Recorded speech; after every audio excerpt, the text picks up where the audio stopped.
Now, the lack of communication is on the top of the list of all the things that causes problems in marriages, the lack of communication. Now, the Greek word for communication means to share. But all of us, nowadays, we're so busy, we hardly have time to talk to each other. Research, statistics shows that a father will communicate less than a minute per day with his children. Less than 60 seconds. And many times what we perceive as communication is not communication, especially with our children, but it's giving orders and correcting them. Don't do that, go fetch that, clean up there. Now that's not communication. John and Elna getting ready to go to the concert, and the concert starts 8 o'clock. And Elma is taking a time as usual. John is ready to leave, he's downstairs already.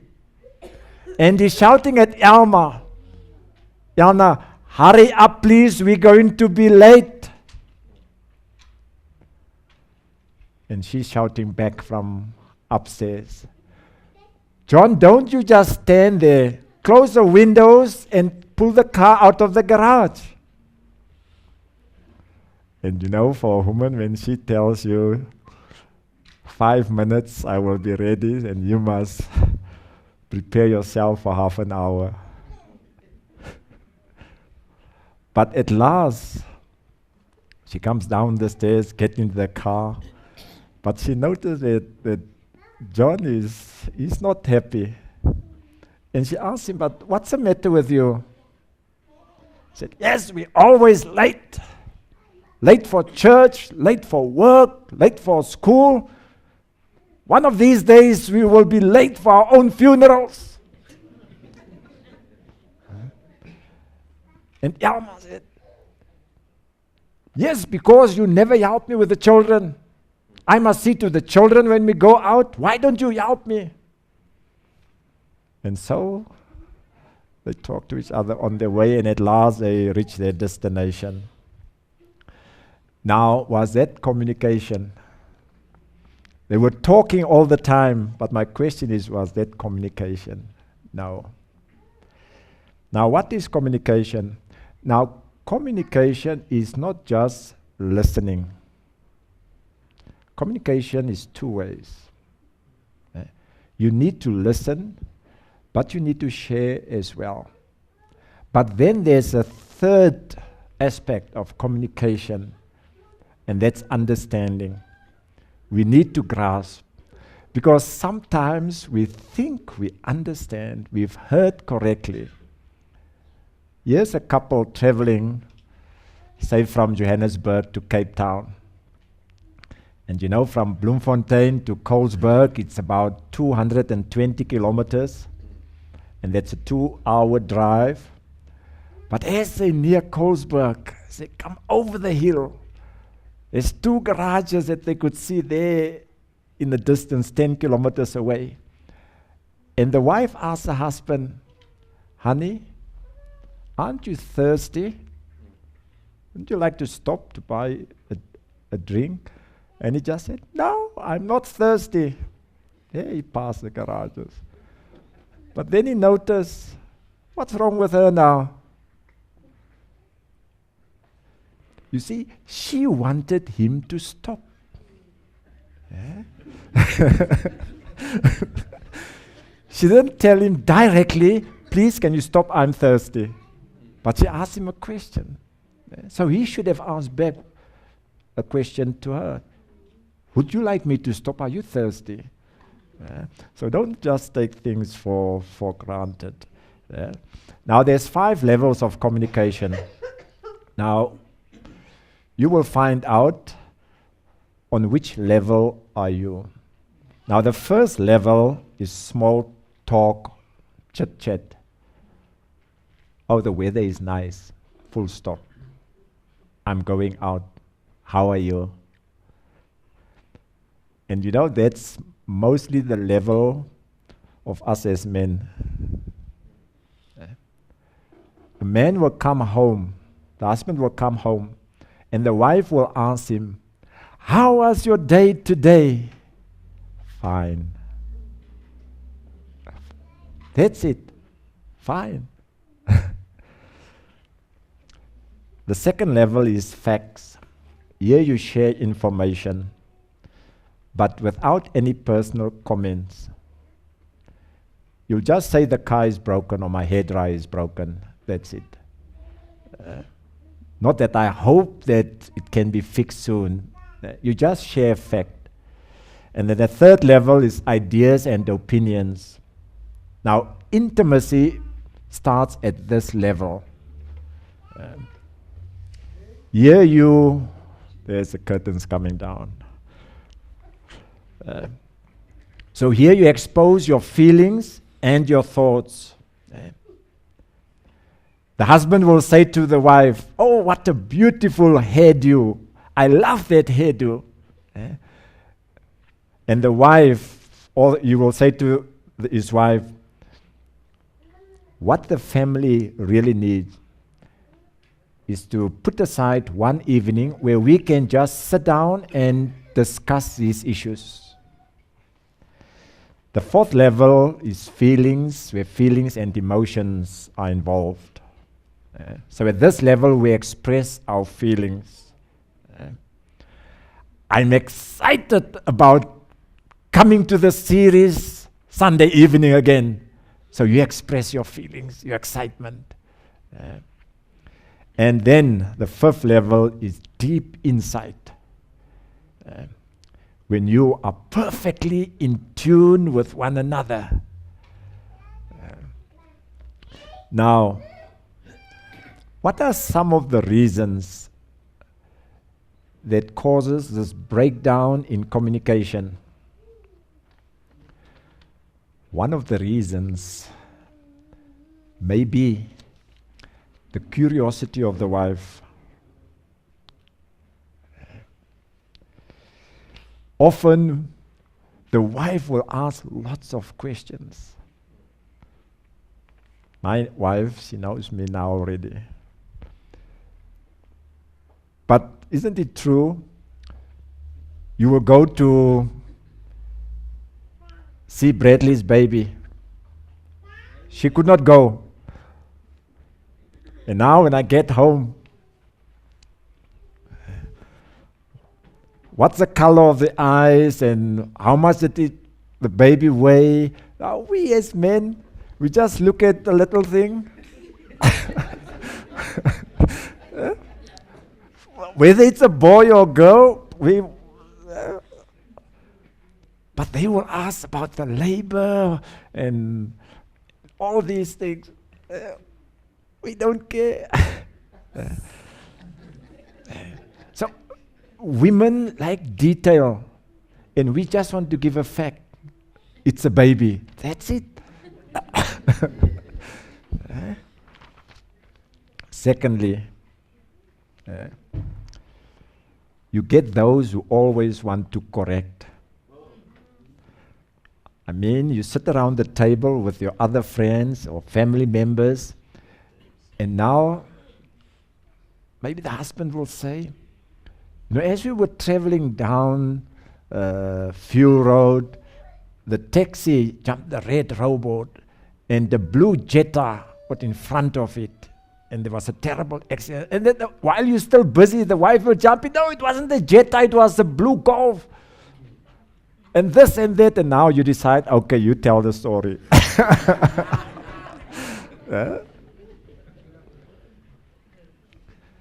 And then we also get the judge.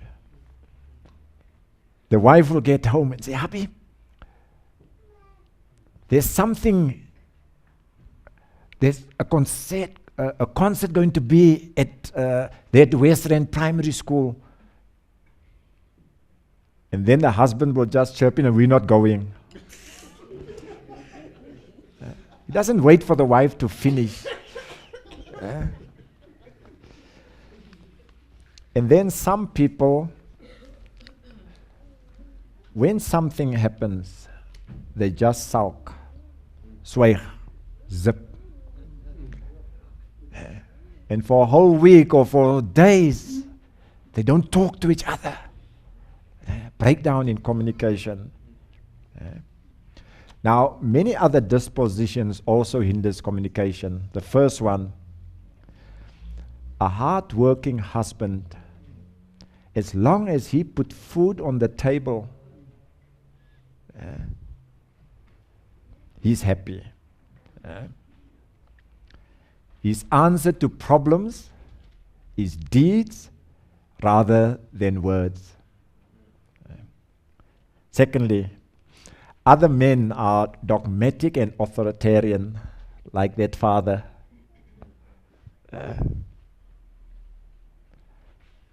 I'm the man in this house. I've said my say. It's done. It's finished. We're not going to discuss it again. Dogmatic, authoritarian. Now, and you know, men generally do not show their emotions. Men doesn't want to talk about their feelings. They will just withdraw. But women want to talk about their emotions, their feelings. And that's why you will find out if both of you are working, or if the husband is working, the wife is at home. Now the wife, they can speak. Generally, women speak more than men. They use more words to explain themselves. Now, a husband will use his words at work, 12,000 words. When he gets home, he just want to sit and relax or read the newspaper. But now he gets home, now the wife is only halfway through.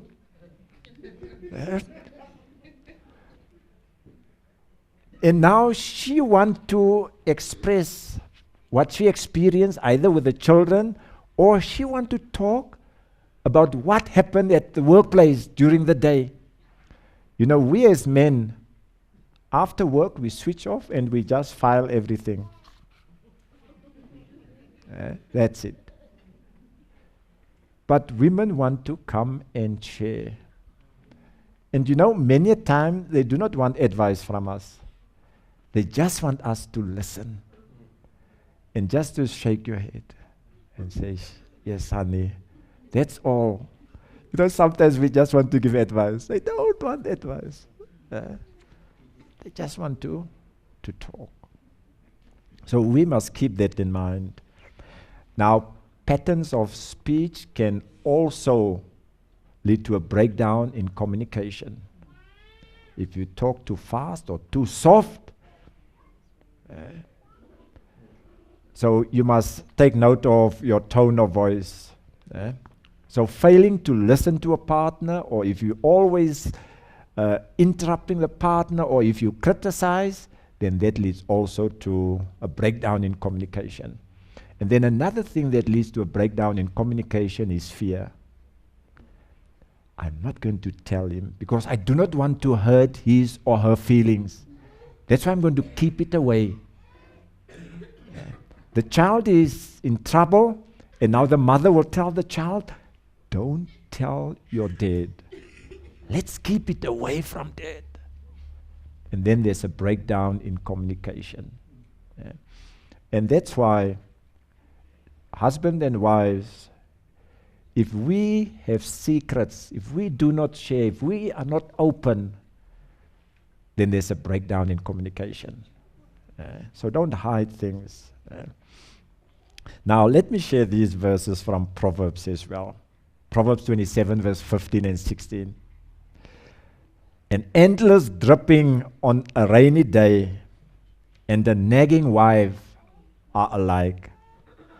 The one who controls her controls the wind and grasps oil with his hand. Proverbs 17 verse 1.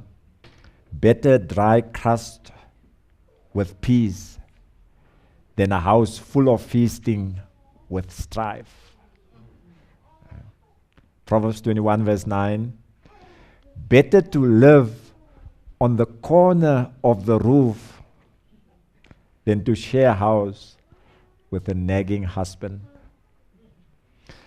Now let me be cautious here as well, because it seems now that we're hammering on the wives. We're going to do one session, codependency. I think it's session 13. Where many a times what we perceive as nagging is actually not nagging, but because they can see where we're heading. And now because they care and they love, and they tell us straight in our face, don't do that, don't do that. Don't drink, don't smoke, don't do that. So we will touch on that, and why do we perceive it as nagging? Now, do we agree that communication is important? Yes.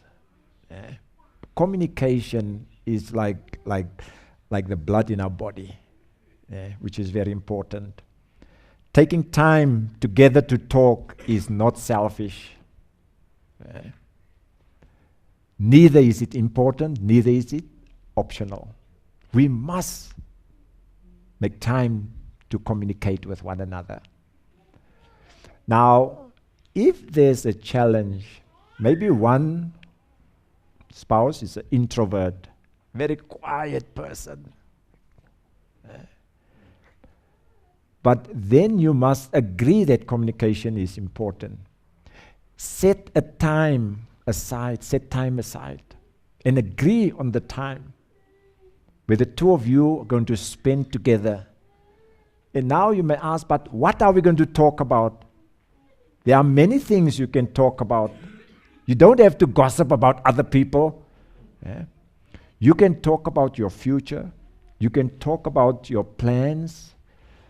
You can talk about the children. You can talk about your involvement in the church. So there are many things that you can talk about. But you must make time. You must set time aside. Generally, happy husbands and wives, they've got more to share with each other. Now I want to, in conclusion, some practical guidelines to enhance communication. Guideline number 1, choose the right time. Your topic or your subject may be well chosen, but maybe the timing is out. You know, sometimes maybe here's your husband working on the car. And you know, sometimes when you work on the engine of the car, there's one nut, 4 nuts loose already, but that nut down there, you're struggling, and you've hurt your finger, and here your wife comes. Now she wants to talk about something, and you can't lift your head up now. It's not the right time. Secondly, develop a pleasant tone of voice. Don't talk too fast or too slow. And you know, sometimes ladies can get very excited and they start here and they take off and then they don't land again. And you wait, where are you going? Come to the point. But men, let us keep in mind, there's 2 books that I want you encourage you to get. It's Men from Mars, Women from Venus. Is that right? Or how to connect with your husband and how to connect with your wife. And I just read this afternoon about the communication section there, about the amount of words that women use. So you must be patient. That's how they are wired, so don't get upset. Be patient and listen. Then also be clear and specific. Many misunderstanding result from muddle talk. Now, what's also important regarding communication is the body language.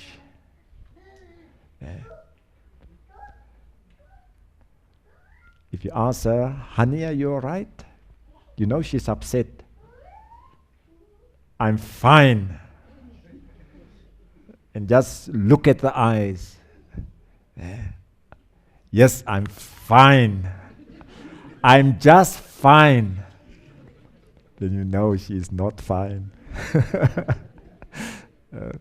So look at watch the body language. Very important.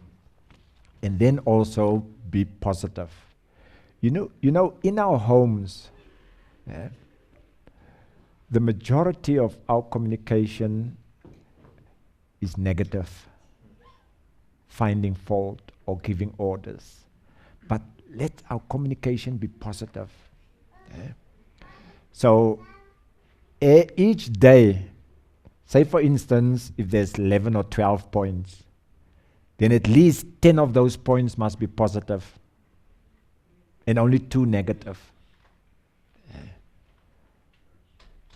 So maybe we should do a session on how to keep your love bank or your emotional bank full. So when we do positive things, we make deposits. And when we do negative things, that's a withdrawal. And sometimes that account is so low, and then that's when the challenges and the problem starts.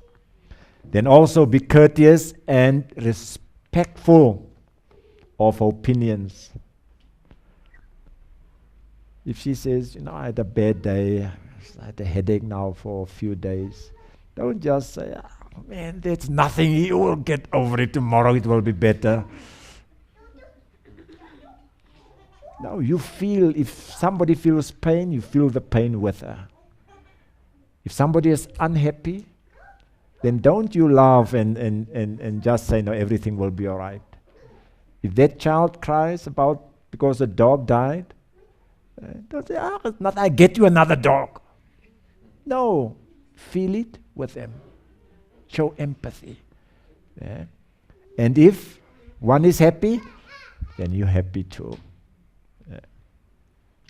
So be sensitive to the needs and feelings of each family member. And then the last one, be willing to listen.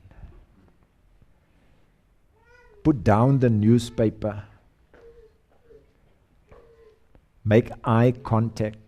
Switch off the television and listen. Focus your full attention on the other person. Communication is important.